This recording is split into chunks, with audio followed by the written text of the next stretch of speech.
13th month pay kan mga empleyado sa government asin pirang private offices pig-release na kasuudma. Mga otoridad may pagirumdum sa mga mapasiring sa bangko na ma-withdraw kan pinakahahalat na cash incentives.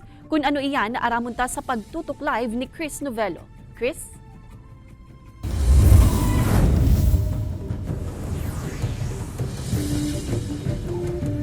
Kate, mga nakamurusdot huli sa halawig na pila alagad kan makabalanse na, nakangirit na ang pirata mga kapuso makalihis, i-release na kasuudma ang pinakahalat na cash bonus asin 13th month pay.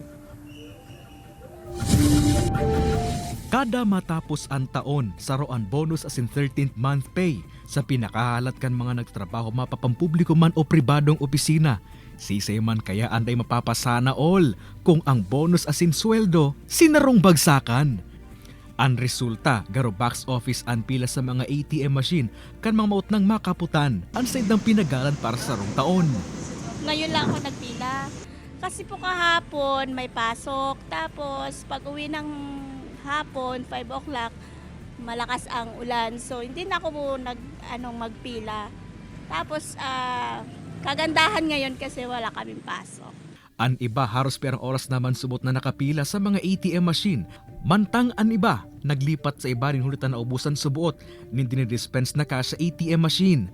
Alaga daw ang naghalat, worth it man subot ang halawig na pagpila kan mabalanse na asin makaputana ang sa indang cash bonus. Katakod kay ini, nagpagiramdaman ng mga otoridad na maging rigmat sa palibot, urog na kung ma-withdraw sa mga bangko. Unang-una dyan sa mga ATM machine, hindi pag ipagkatiwala ang sa mga card sa ibang tao na sinda magpindot. And then pag nagpindot sinda, dapat tatahuban ninda.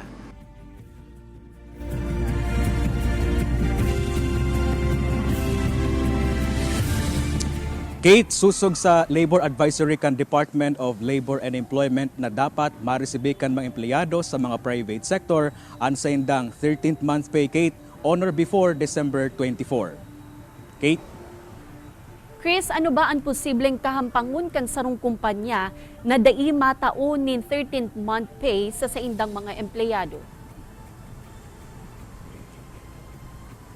Kate, ngunyan baga napapanahon na nagre-release na kan 13th month pay ang pirang mga employer. Ang pira, Kate, sa mga pwedeng kahampangon kan mga employer na dai nag-comply duman sa Batas Bilang Pambansa 851 asin Labor Code of the Philippines, pwede sila mahampang dyan kapag di pa ninda in-release alo na on time ang 13th month pay kan sa indang mga empleyado. Kate?